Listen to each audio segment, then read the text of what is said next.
Morning students, आज हम पढ़ेंगे पॉलीसाइफोनिया में लैंगिक जनन या सेक्सुअल रिप्रोडक्शन के बारे में। पॉलीसाइफोनिया में लैंगिक जनन विषम युग्मकी होता है। इसके थैलस डाइशियस होते हैं, यानी मेल और फीमेल थैलस अलग अलग होते हैं। इनमें नर व स्त्री जनांगों का निर्माण होता है। चतुष्क बीजाणुओं से विकसित नर एवं स्त्री युग्मक उद्भिद में होता है। मेल रिप्रोडक्टिव ऑर्गन्स, नर जननांग स्पर्मेटेंजिया अथवा पूधानी एंथ्रीडियम कहलाते हैं।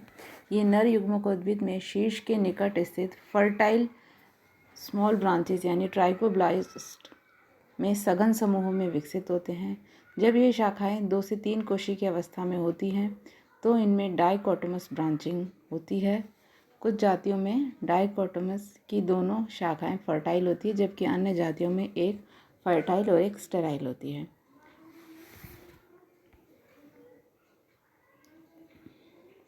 स्पर्मेटेंजिया के विकास के समय यूनिएक्सियल फर्टाइल ट्राइकोब्लास्ट की 1 या 2 आधारी कोशिकाओं को छोड़कर शेष सभी कोशिकाएं पेरिक्लिनल डिवीजन द्वारा पेरीसेंट्रल कोशिकाएं बनाती हैं। प्रत्येक परिकेंद्रीय कोशिका पुनः विभाजित होकर अक्ष की बाहरी सतह पर 1 अथवा 2 पुंगनुधानी मातृ कोशिकाएं स्पर्मेटेंजियल मदर सेल्स बनाती हैं। ये कोशिकाएं एक कॉम्पैक्ट लेयर के रूप में व्यवस्थित रहती हैं। विभिन्न जातियों में स्पर्मेटेंजियल मदर सेल विभाजित होकर 2 से 4 तक स्पर्मेटेंजिया बनाती है। प्रत्येक पुंगनुधानी एक ऑब्लोंग अथवा गोल एवं एक कोशिकीय संरचना है। इसकी कोशिका भित्ति 3 परतों में विभेदित होती है। इनमें से बाहरी परत मोटी होती है। पुंगनुधानी का एक केंद्र की जीवद्रव्य कायांतरित होकर एक स्पर्मेशियम बनाता है, जिसका विमोचन पुंगनुधानी के शीर्ष पर स्थित एक संकीर्ण झिर्री के द्वारा होता है।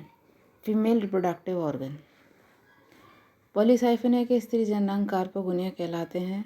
पुंगनुधानी के समान इनका विकास भी स्त्री युग्मक की फल लघु शाखाओं पर होता है।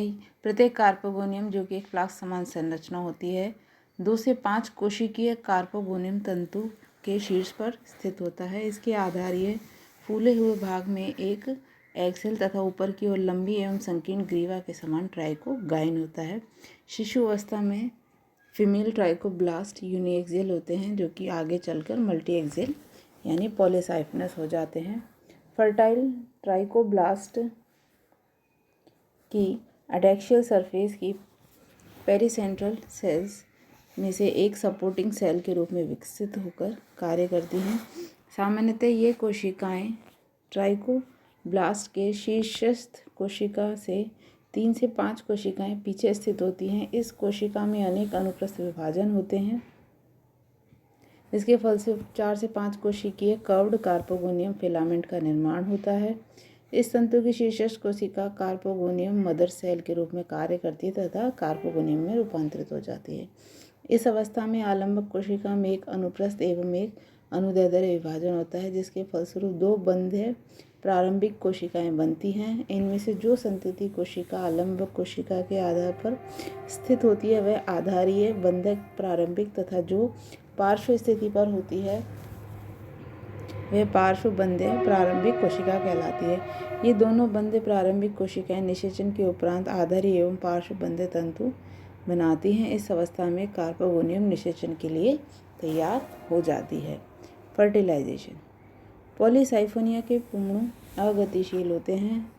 पुंगनुधानी से मुक्त होने के पश्चात ये स्त्री युग्मकोद्भिद में स्थित कार्पोगोनिया तक जल धाराओं द्वारा पहुँचते हैं। ट्राइकोगाइन की शीर्षस्थ अथवा पार्श्व भित्ति पर पुंगनु चिपक जाते हैं। पुंगनु तथा कार्पोगोनियम के स्पर्श बिंदु की उभयनिष्ठ भित्ति फट जाती है तथा नर युग्मक ट्राइकोगाइन से होता हुआ एक्सेल तक पहुंच जाता है। यहाँ पर यह अंड से संयोजित होकर डिप्लॉयड जाइगोट बनाता है। पोस्ट फर्टिलाइजेशन चेंजेस या निषेचन के उपरांत होने वाले परिवर्तन, निषेचन के उपरांत स्त्री जननांगों में अनेक परिवर्तन होते हैं। इसके फलस्वरूप कार्पोस्पोरोफाइट का निर्माण होता है। निषेचन के तुरंत पश्चात पार्श्व बंध्य प्रारंभिक एवं आधारीय बंध्य प्रारंभिक विभाजित होकर 2 से 3 कोशिकीय तंतु बनाते हैं। ये बंध्य तंतु पोषक प्रकृति के प्रतीत होते हैं। सपोर्टिंग सेल में ट्रांसवर्स डिवीजन द्वारा अपने ऊपर की ओर एक सहायक कोशिका का निर्माण करती है। यह कोशिका कार्पोगोनियम के आधार पर स्थित होती है तथा इसमें एक अगुणित केंद्रक होता है। शीघ्र ही सहायक कोशिका तथा कार्पोगोनियम के बीच एक ट्यूबुलर कनेक्शन स्थापित हो जाता है। विकास की इस अवस्था में ट्राइकोगाइन सूखने लगती है तथा आलंबक कोशिका के निकट स्थित परिकेंद्रीय कोशिकाएं विभाजित होकर विकासशील कार्पोस्पोरोफाइट के चारों ओर एक बंध्य आवरण का निर्माण करती हैं। यह आवरण फल भित्ति कहलाता है। कार्पोगोनियम में स्थित द्विगुणित युग्मज केंद्रक समसूत्री विभाजन द्वारा दो संतति केंद्रक बनाता है।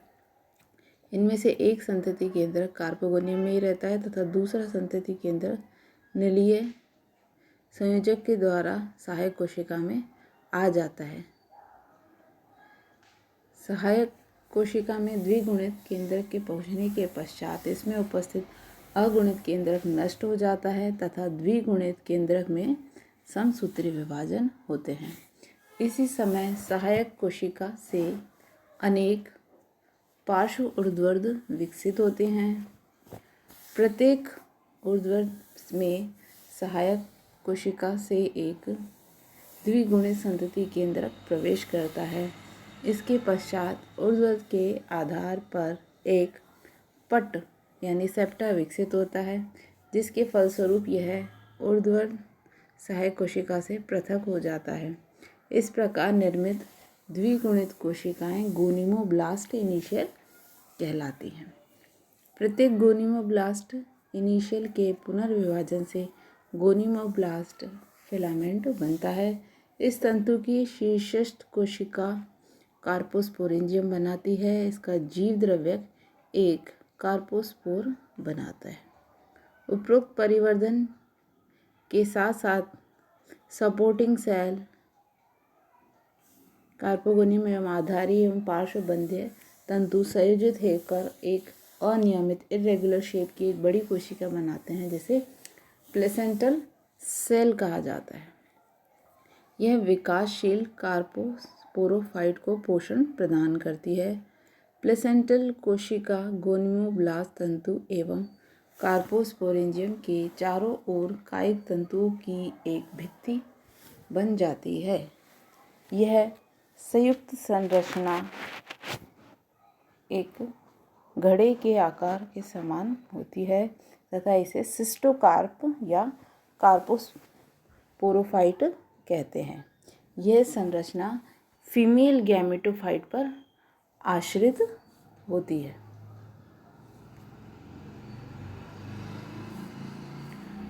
कार्पोगोनियम फिलामेंट्स की शीर्षस्थ कोशिका को छोड़कर शेष सभी तथा आधारीय यानी बेसल और लेटरल फर्टाइल फिलामेंट्स की कुछ निचली कोशिकाएं जो सिस्टोकार्प के निर्माण में भाग नहीं लेती हैं, नष्ट हो जाती हैं। कार्पोस्पोरेंजियम में विकसित डिप्लॉइड कार्पोस्पोर्स अंकुरित होकर डिप्लॉइड थैलस का निर्माण करते हैं, जिन्हें टेट्रास्पोरोफाइट कहा जाता है। इन टेट्रास्पोरोफाइट्स पर टेट्रास्पोर्स का डेवलपमेंट होता है। लाइफ साइकिल पीढ़ी यहाँ हम बात करें, इसमें पॉलीसाइफोनिया का जीवन चक्र में isomorphic type of alteration of generation यानी पीढ़ी एकांतरण पाया जाता है। इसके जीवन चक्र में 3 प्रमुख अवस्थाएं पाई जाती हैं। अलैंगिक चतुष्क बीजाणुविद अवस्था यानी एसेक्सुअल टेट्रास्पोरोफिटिक स्टेज। इसके पश्चात नर एवं स्त्री युग्मकोद्भिद अवस्था male and female gametophyte stage. और थर्ड कार्पोस्पोरोफाइट स्टेज। पॉलीसाइफोनिया के जीवन चक्र में 2 द्विगुणित प्रावस्था टेट्रास्पोरोफाइट और कार्पोस्पोरोफाइट तथा एक अगुणित अवस्था गैमेटोफाइट के साथ अल्टरनेशन ऑफ जनरेशन पाया जाता है। इसलिए